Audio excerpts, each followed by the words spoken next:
nti visa ye Dubai waliwo okimanyi nti Adija eriyo omuntu asabidde visa ya Dubai emyezi 6 nga bagimumma. Nga bagimumma? Nagenda kune kumusawo omuganda. Visa eveeyo nga baagaana. Visa zibawunsinga. Sigenda kugamba nti tezibawunsinga. Visa zigaana. Naye waliyo obumanyirivu ng'ekyamazima nga visa ne bw'onaagiteekayo emirundi gyonna era ejja kugaana. Kubanga okusaba visa kya njawulo era okufuna visa kirimu professional. Era waliwo kampani ng'ejja kusaba visa bagikumme. Nawo n'asoma n'afuna diguli n'atema ebikajjo. Kale boda omuntu avuga boda aba alina miliyoni zeezi. Kyokka omwana oyo osobola omumuga nti ku miliyoni 5 ezo bw'ova wano n'ogenda omwaka osobola okunganya miliyoni aga. Kati wabadde opportunity za bike riders nga weeziri. Mwana ovuga boda oli wano. Pikireka ng'ogituuze delivery man. Oliozo mugamba bike riders n'abuuza ngenda kuvuga bike. Badelivera abaana abakola talabaati bw'ogenda nga toli mu muzannyo okola ssente. Abaana ba talabaati ekitondo nnyo afuna miliyoni ze 2.5 kwezi zo. Ka buli muntu yenna agenda okutangaaza omukisa gwe mu byenfuna. Oyina ekirooto ky'okutambula. Oyina obwagazi bw'okubeera ng'oyagala obulamu bwo bukyuke. Wano mu Uganda toyina kugenda Kasese n'olagayo passport. Wabula omukisa gwaffe ogutangaaza oyina kufuluma kugenda waweeru waki wa Uganda. Naye omulenzi yenna omuntu yenna okuva ku myaka kale twalibadde tugamba nti okutandika ku myaka 10 naye yayinza okuba talina ssente. Abazadde gye bali abasobola ng'ayagala okutambula ne famire. Katulanjulire Aljami Tours and Travel abasangire okuzimbe kya Muganzirwaza level yokubiri room number SW3 bakuyamba okufuna visa. Tuyambako Tours and Travel companies okufunira bakasoma baazo visa z'ensi ez'enjawulo. Bakulambuza ebifo eby'enjawulo mu nsi yonna. Bakola hotel booking. Bakulambuza mu game parks, national parks, zoo tour. Balina ne holiday packages omuli return ticket, travel insurance, day trip arrangements. Aba Aljami Tours and Travel basangibwa ku kizimbe kya Muganzirwaza level yokubiri room number SW3 oba bafune ku ssimu 0754274493 oba +971 5547778 ate zirine ku WhatsApp. Assalamu alaikum wa rahmatullahi wa barakatuh. Yenze Hadija Kigozi mwebale kutulamu bale kusubscribinga tukomyewo mu kitundu kyaffe ekyokubiri ne Aljami Tours and Travels ate nga ndi ne director Kabwejjukira mwennyini. Mwebale kutulamu mwebale kusubscribinga oba oli mupya nigakagambako ka subscribe okubeera ng'otweyungako bulambalamba. Nkujjukiza nti eno kampani yokka eyakakasibwa okubeera ng'esaabaza abantu okuva mu buli kitundu ky'eggwanga era nze nga bw'obadde ongoberera okimanyi nti buli kyendeeta mmala kyekenneenya. Ndi ne Aljami Tours Kabwejjumbira yennyini nsanyuse okulaba. Nange neesimye okusanga mukyala Hadija Kigozi. Assalamu alaikum. Wa alaikum salaam wa rahmatullahi wa barakatuh. Aljami yagamba ki? Alhamdulillah. Muli bulungi eno? Tuli bulungi, Allah akyakkiriza. Amen. Akyatuwadde omukisa okwetereeza. Okay, that is very amazing. Kati omuntu atulaba side eyo omulundi ogusooka bw'awulira ekigambo Aljami Tours and Travels yeebuuza ebibuuzo bingi. Mulina services ez'enjawulo okutandikirwako air ticketing. Awo we tuba tutandikira. Abalabi ba HK Media mwenna mbalamusizzaako n'ekiramuso ekisembayo ebbeeyi nti assalamu alaikum wa rahmatullahi wa barakatuh. Nyongera okwebaza Allah ow'ekitiibwa okubeera nga akyatuwadde omukka gwe tussa, atuwa riziki ey'obuli lunaku era okubeera nga atuwa obulamu obulungi. Tusangibwa ku Muganzirwaza e Katwe ku kizimbe kya Kabaka wetukolera services z'Abannayuganda abaagala okubaweereza era ng'omulimu gwaffe gwa kutambuza abantu mu nsi yonna. Buli muntu alina akanyomero k'ensi yonna kayagala okugendamu twakkirizibwa ne gavumenti eya Uganda okubeera nga tubatambuza. Era tubeera gy'oli nga oyagala air ticket olina mu nsi gy'oyagala okugenda n'obutaabutana jangu ku Muganzirwazza level ey'okubiri office number SW3 wewali ekitebe kyaffe. Omuntu ayagala air ticket ey'ensi yonna tusobola okugibuukinga ne tugikonfaminga ne tugikuwa nga toze ate nabuukinze ate nabawunsinze ate simanya banyongezaayo byesitategeera. Abantu bangi bagezesa okugezesa si kibi naye buli woogezesa ebiseera ebisinga oyinza okufunamu oyinza obutafunamu. So nga tunagenda kugezesa kale jangu osooke ofune ekikakafu ekyo kyoyagala omulundi omulala okole ki ogezese. So tobeereyo ogezese sente zo nti kankole tiketi online kankole tiketi nga ngezeseza jangu kwa Aljami tukolere tiketi yo tubukinga tiketi okuva mu nsi zino eza Africa East Africa n'ensi yonna worldwide. Okay. That is amazing. Waliwo buno obunyonyi obugenda eggulu.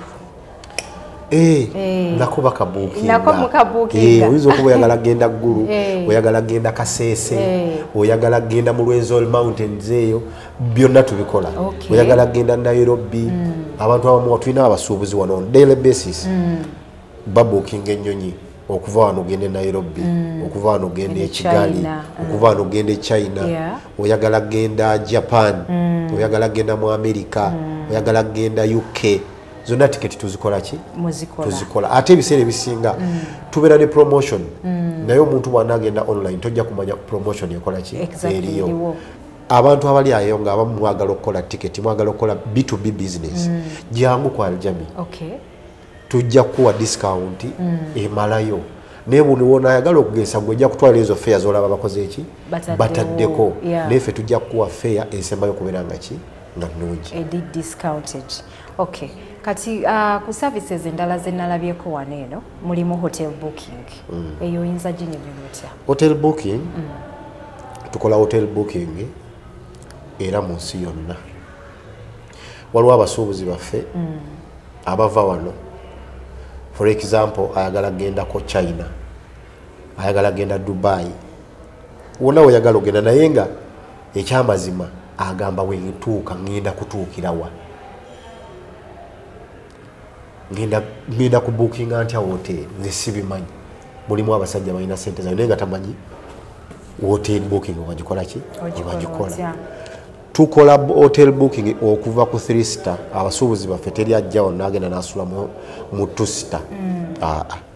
2 star yetya? 2 star yebwe buno obuhoteri bw'obutandikirwako bwakatanga. Obw'ebbaafu. Tetujja kuwa hoteri yonna nga ya bbaafu. Zibeera ziri ezimalayo. Ezimalayo tutandikira ku 3 stars mpaka ku 5 star. Okay. 5 star yebeereti. 5 star eyo gy'otulamu ekitanda kiva kuno ne kyanna mukaaka nga kinene kizibu. Okay. No. Tubonoga nti njagala kuswako ku Serena. Definitely. Njagala kuswako wano ku Gundi. Protea. Yes, kati bebe hoteli abasuubuzi abamu lwakuba nti ebiseera ebimu nti omusuubuzi bajja n'aga njagala kolawo n'akaaba.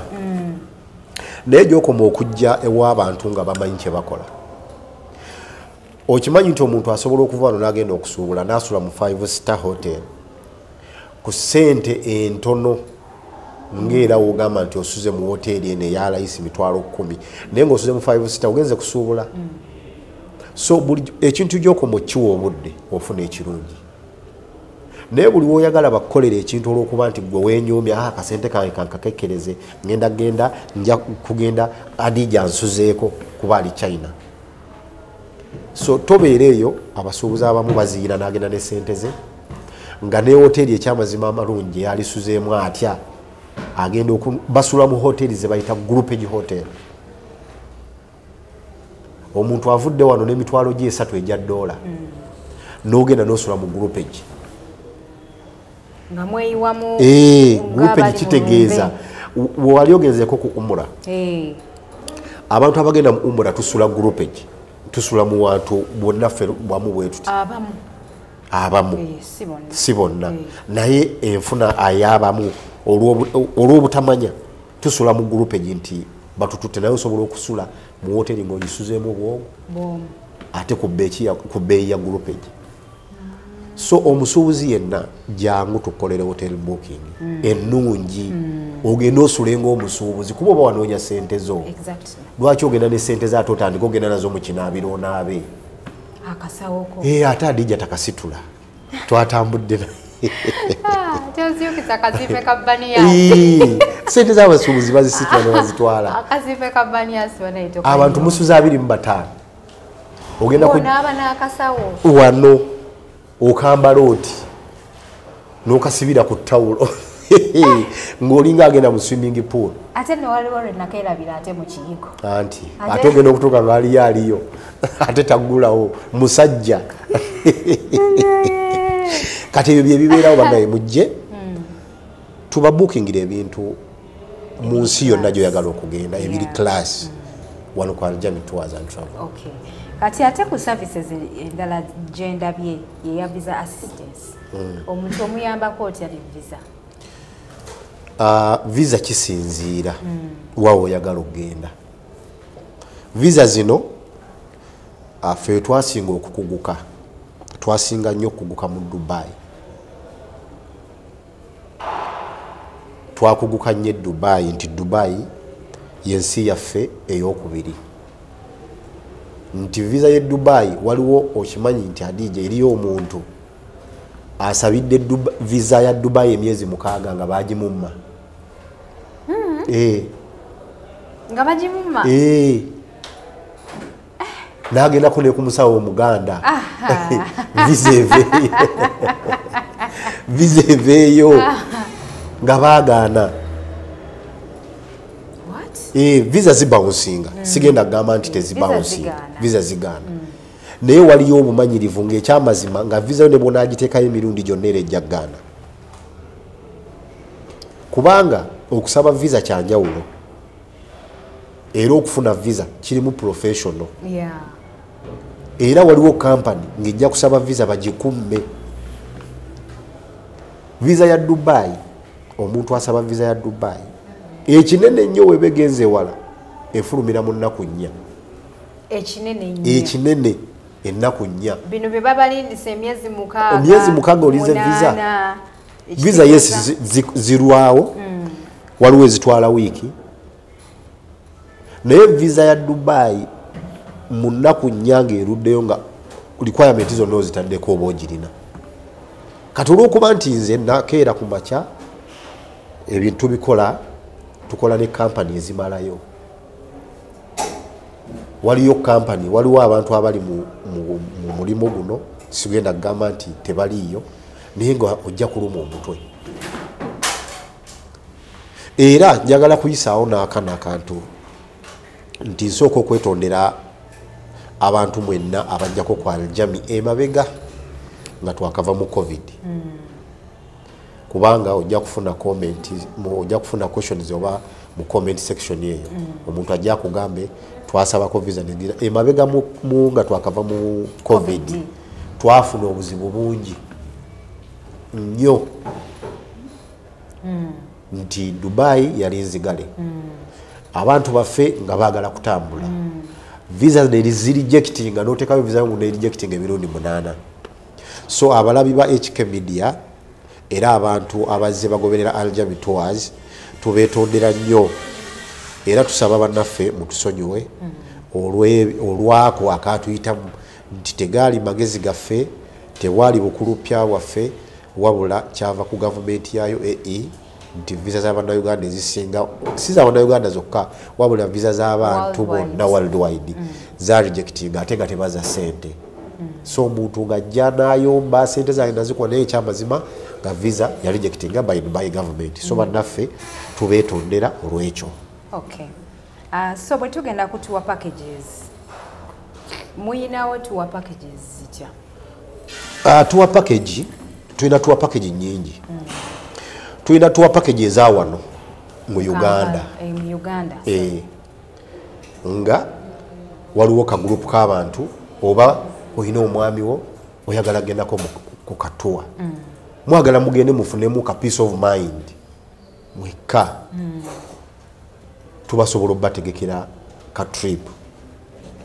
Ne mugenda mu bizinga. Ne mwecha. Ne mugwe nnyalwe. Ate ku kasente akasamusa. Yeah. That is nice. Tuyina ebitundu, tuyina ebifo mu Uganda wano. Nga bingi ng'obituukamu n'ogamba oli bweru wa Uganda naye ng'oli wano. Naye gwe tojja kusobola bivumbula. N'okubibuukinga kwennyini tojja kukola ki? Tojja kusobola. Naye jangu tukuyambeko. Tukubuukingira ebifo ogende owummulemu. Tulina tuwa package mu nsi yonna wawasiza mukyalawo mwagala gendako mu honeymoon. Tusobola okukolera ka honeymoon package. N'otwala munno mu bizinga Hawaii eyo. N'ogenda Hawaii ne mulya ssente. Ne mugenda mu bizinga eyo. Ne mubeere. Philippine eyo.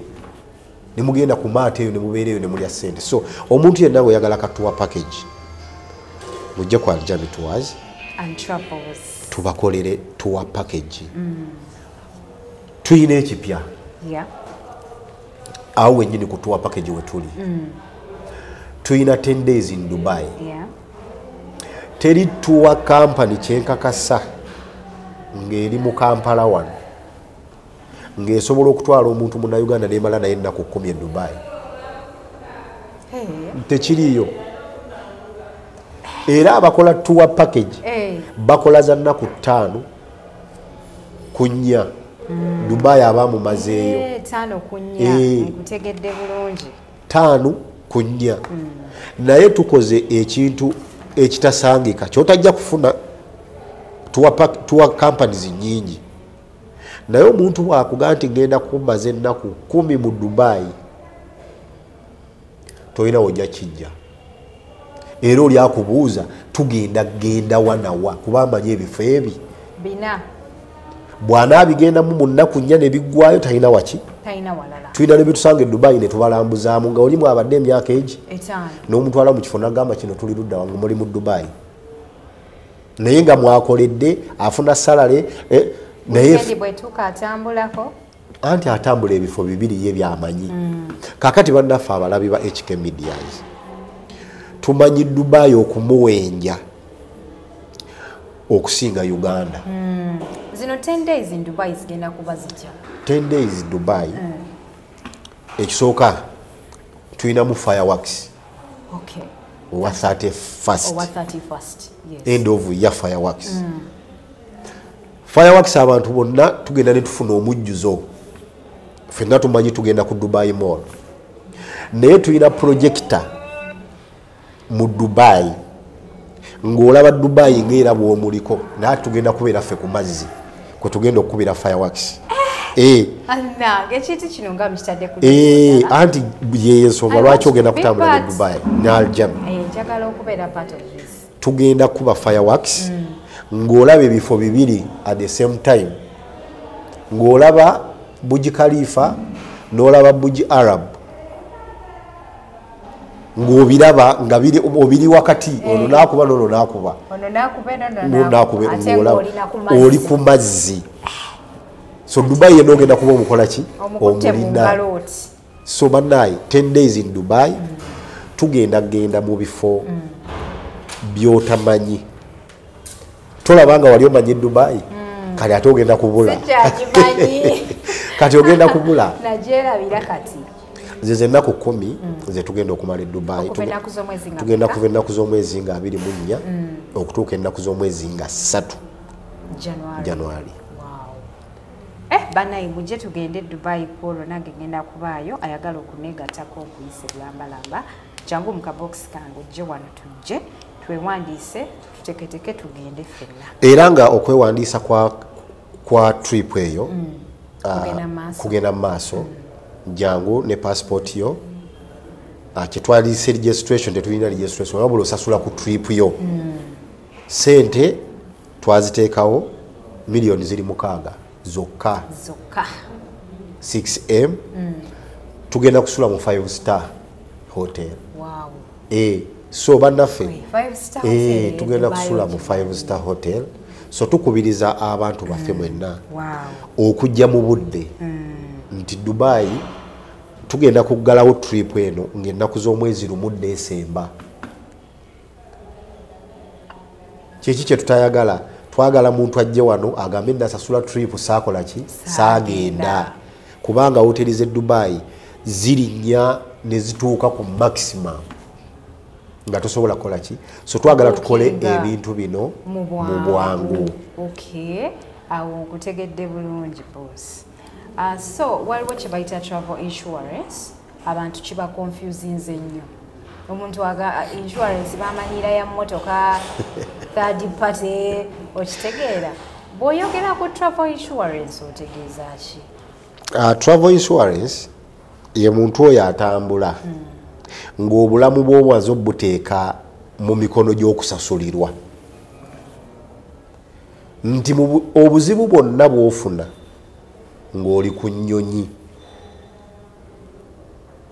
oba omaze okubeera nga basobola okukusasula, omutwe gukulumyemu, oli wadde buli kimu oba insured. So abantu baffe bamanyi okukola etiketi n'agikola ye kasita atambula n'agenda, ne bwalwala akanya mutwe gunnuma tewali ajja kukuwa panado. Naye buli wofuna insurance n'obeera ng'olina oli insured, kitegeeza nti akantu konna akanaakubeerako omaze obulamu okubeera ng'obuteeka mu mikono ki emirungi. So abantu muyiga okubeera nga mugula travel insurance nungi nnyo nti tobaako nakikutaataaganya. Ekyokubiri, ekintu kyonna buli wobeera ng'otambula ku nnyonyi kyonna nga kibuze ng'ovudde ku byennyonyi okubeera nti mugenda kudda mu kino, ebintu bye bibeera insured kasita obeera nga olina risiiti yaabyo. Tojja kujja nga weesibye kakaaya n'oga akambuzeeko wakagulawa nga tolina risiiti y'akakaaya, olina okubeera n'ebintu gye wabiguze. Yes, n'oga nti abayi mumpe ebyange. Akakaaya nakagula 219 neoba wakagula 210 naye ng'awo kaagala bakakuwa kuba obeera iki obeera insured that very time. Okay. Twayogera ku kya passport ne Hajati wiki ewedde, mbadde nsaba naawe otuddinemu. Kakati bannange kana kakitino kalowoozo ka buli muntu yenna agenda okutangaaza omukisa gwe mu byenfuna. Oyina ekirooto ky'okutambula, oyina obwagazi bw'okubeera ng'oyagala obulamu bwo bukyuke. Wano mu Uganda toyina kugenda Kasese n'olagayo passport. Wabula omukisa gwaffe ogutangaaza oyina kufuluma kugenda waweeru waki wa Uganda. Naye omulenzi yenna, omuntu yenna okuva ku myaka kale twalibadde tugamba nti okutandika ku myaka 10 naye yayinza okuba talina ssente. Abazadde gye bali abasobola ng'ayagala okutambula ne famire ye naye gagamba passport bazifuna bati. Oyina abaana bo, oyina batabani bo, bawala bo, bakazi ni sister baani. Omuntu yenna ayagala okukyusa obulamu bwo ng'oli muvubuka owezeza emyaka 18 olina okubeera ng'olina passport. Tukola passport eziri ordinary ku kasente akasamusamu nga ne bw'oba ozze wano n'oteekayo emitwalo 5 n'oyisaawo ewiiki n'oleeta 5 n'oyisa n'okasondera. Osobola okusondera wano ssente ze zikola passport. Tuyina accountant waffe, cashier waffe, installment weri asobola okutereka ssente zo n'ogamba nakolera kwa Aljami passport yange nagikolera emyezi egi. Gwe kasita ojja wano n'akubaliramu kasente akasamusamu ofune passport. Kasita obeera ne receipt yo. Ojja wano nga bakuwa receipt. Tojja wano ne batakuwa receipt n'ojja n'obanja. Wabula bw'oba ne receipt ya Aljami ffe tetukola mpewo. Ate tetukola forgery. Tukola ekintu kyo mu budde bwakyo ate nga kirambulukufu. So omuntu yenna anakyusa obulamu bwo funa passport omukisa gujja nobeera ng'otambula omusajja naga tugende ate siinaki tukola express passport ng'omuntu mu lunaku lumu asobola okufuna passport nsawoyo noga nti nzenzize ova wano ogenda ku internal affair ovaayo ne passport yo. So package zonna ezo tuzikola ki tuzirina. Tukola birth certificate z'abaana. Wow, that is nice. Abazadde muli eyo wazaala omwana tulina birth certificate kubanga omwana omuto tasobola kukola passport nga talina birth certificate wabula birumyamu omutwe tambula dda wano ngenda wali ku ddwaliro ngenda ku nnira ngenda ku kyerosi jangu kwali jami tulina wano abantu abatambula mwezo gundi ne bakola birth certificate y'omwana n'ogifuna. Tukola driving license. Mukola ne driving license? Yes, tukola driving license. Ekyo mbadde sikimanyi. Omuntu ayagala kufuna driving license. Jangu tukuyambeko ofune driving license. Si byakufuna musajja naga jangu. Jangu tugende kugulira emmotoka ng'omanye ne ya suitcase. Kasi tokwata ku suitcase ng'ogenda. Jangu tukolere passport ofune passport ye tukuyambeko ofune manye tukolere driving license obeere ng'osobola okuvuga emmotoka. Aljami Tours ng'ekola ebintu bingi. Tukola ebintu tubikola ate ku ssente z'otasobola kukkiriza ensaamusaamu ddala ezisoboka omuntu nga tezijja mwesisiwaza. Jangu totya gamba nti bwe naagende jangu tukolere. Okay. Kino kyempulira ekyokuba nti mulinawo ofa y'abaana abalenzi kiri kitya? Tulina ofa y'abaana abalenzi.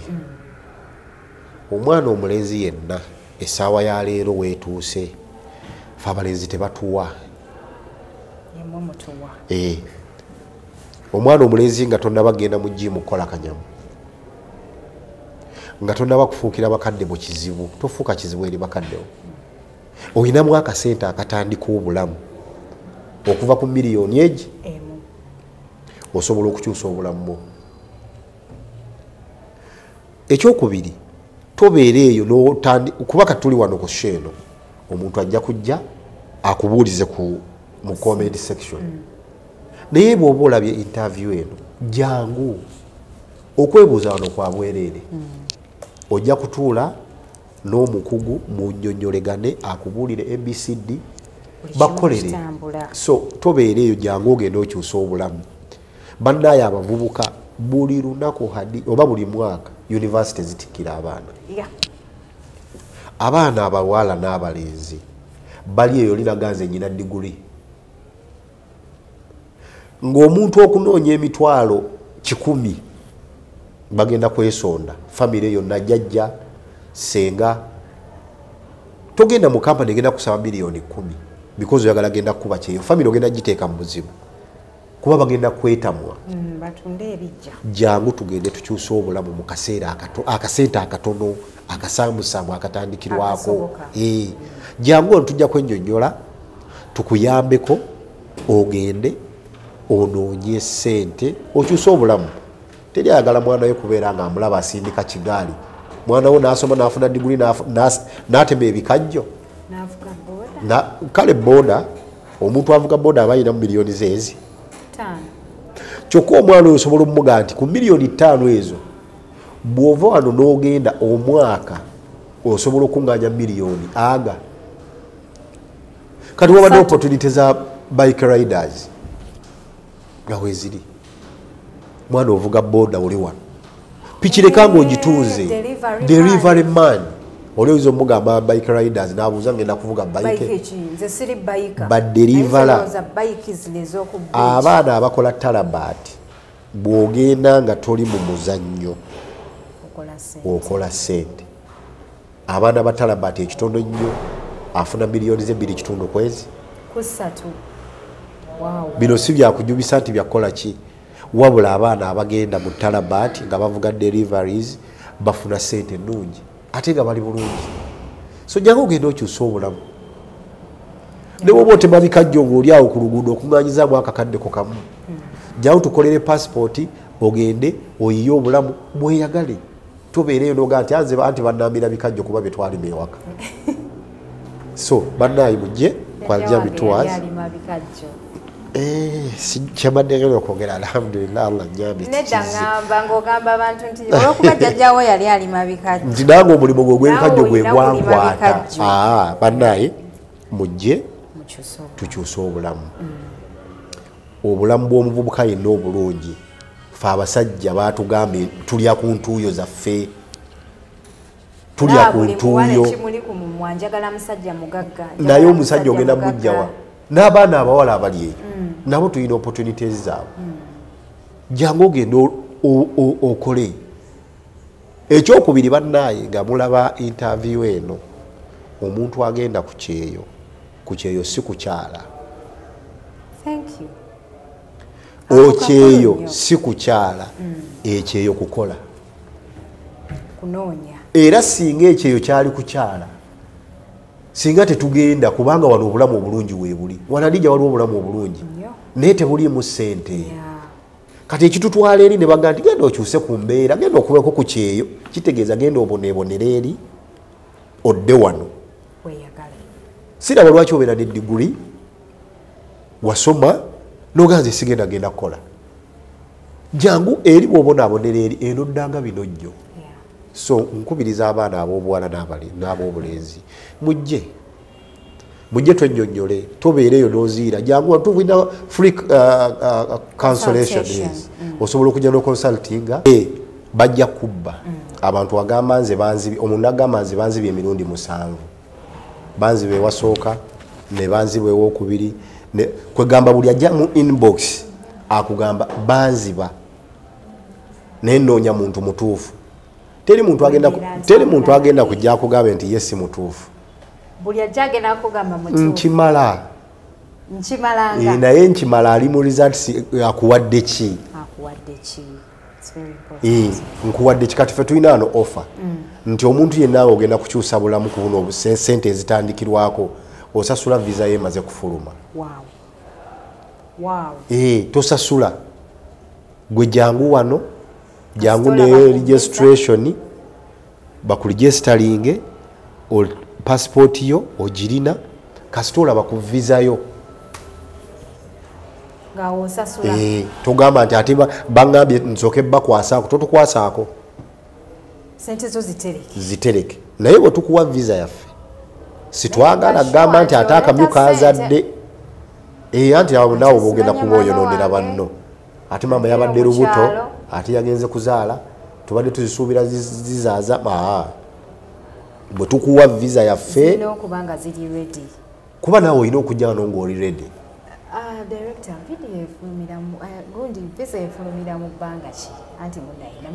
vidiyo tolina buzibu no problem tekirina buzibu visa ez'abantu abagenda okukyusa obulamu maximum mwezi saagala tugambe ennaku 4 togenda ku tourist visa efulumira tukuwa omwezi gumu nti ne bwoba osonda akasenteko ng'ozze wano mu mwezi oba omaze okufuna akasente akasaamusaamu ketukusaba okugenda okukola banange tunasukkawo ku ekyo ekisinziira gwe byoyagala twogere kuba ebyokwogera bingi naye bwogala tugenda kwogerera essaawa 6 ffe twogera naye nga bannaaye tetulina buzibu tweyanziza nnyo okubeera nga otuwa naawe obudde era tusaba bannange ewantu ewali ensobi wonna teri muntu ali 100% perfect person taliyo naye woolaba we tukoze ensobi toziyira totuteekako mbeera wonna ate era we twasobya kuba tetusobola nga tetulina we twasobya bwe tuba twakusobya jangu twogere jangu tukole ki tuli bantu nga bwoli omuntu woolaba tukoze ensobi jangu otuwabule so tubeeyanza nnyo okubeera nga mutuwakadde otulabako ku HK Media. Ne twebaza Hadija Kigozi okubeera nga atuwakadde najja wano okutumanyisa ensi nti gye tuli. Ebintu bino tubikola ate nga tubikola tetubyekozesa. So nkoola mu muntu yenna oyagala genda kutambula kulya sente zo jangu tukuyambeko. Omuntu oyagala genda kukyusa bulamu bwo jangu tukuyambeko. Omuntu oyagala genda kusuubula jangu tukuyambeko. Omuntu oyina akasente akatono oyagala kutandika business jangu tukubuulire bukya bw'osobola okufuna ebintu emitala w'amayanja ne bikutuukako. Jangu ku Muganzirwazza ku kizimbe kya Kabaka kiri kimu mu Uganda yonna. Oli wagamba Muganzirwazza tagenda kutwala ku Bulange, ajja kuleeta wano ku Muganzirwazza tusangibwa Katwe. Bw'oyingira ku gate jangu bw'otuuka ku madaala gonna agayingira mu kizimbe kya Muganzirwazza kuliko ebigere ebiwandiikiddwako Aljami Tours and Travel bijja kutambuza mpaka ku mulyango. Togenda ewalala, bw'ogenda ewalala tuzze ku Aljami. Ekyokubiri bw'ojja mu Aljami sente yo yonna gy'osasulidde bakuwa risiiti. Bw'ojja wano tebakufera, ebigere bya Aljami bikulagirira mpaka ku mulyango gwaffe. So n'ebigambo ebyo sigenda kusukkawo wano. Nsaba Allah wa kitiibwa atuwe riziki mu mirimu gyaffe. Allahumma amina. Tusaba abaklayanti baffe bonna betutambuzza Allah abawe omukisa n'ekiruubirirwa kyabwe gye bagenze abawe emirembe.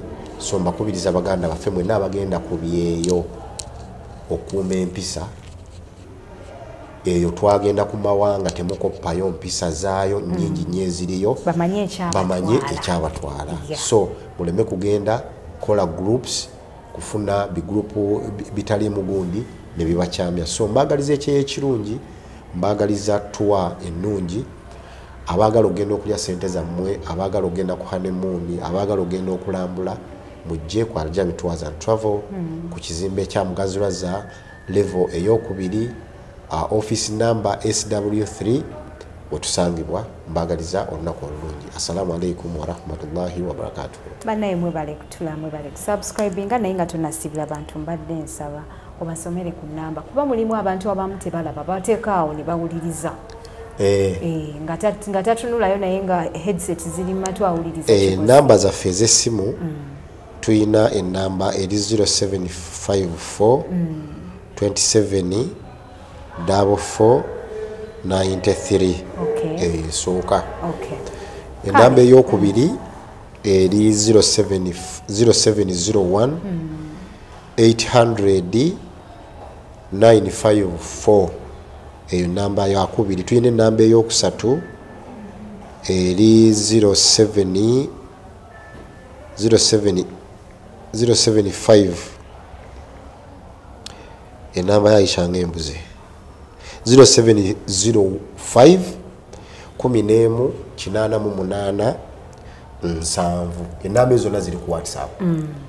Ayagala okukola inquiries, ayagala naye abantu bamanyi okubeera ku simu ssaawa 8 gwa kiro akukubira essimu njagala kutambula kati gy'oli omulala ogw'ekirumba nnakuziba bannaye tuggulawo ku ofiisi essaawa 3 ez'okumakya ne tuggalawo essaawa 11. Ku Saturday tukola okuva ku ssaawa 3 ne tuggalawo essaawa 8. Wano tukozesa abaana ab'obuwala abaami baba babeetaaga. So yenna ayagala okujja okwebuuzaako, ayagala okukola ekintu kyonna eze working hours zaffe mu wiiki. Tubeeyanza nnyo, tubeeyanzeege. Kale abalungi abatulaba kuba ku namba y'essimu gy'olabaawo wammanga kubira Aljami Tours and Travels gamba nti Aljami hello jagala kuntwala Bulaaya bajja kubeera bakudduukirira bulambalamba. Mwebale kutwaba naye mwebale kusubscribinga, tubeerako ku live every day ku TikTok jangu omanye ebisingawo ssaawa 4 ez'ekiro. Tubeerako ne bahajati bonna abakola mu Aljami okuva ssaawa 2 paka ssaawa 3 ez'ekiro. Jangu otweyungeko bulambalamba otegeere biki ebigenda maaso kwa Aljami Tours and Travels. Mubale kutwaba, mubale kusubscribinga. Yenze Hadija Kigozi. Assalamu alaikum.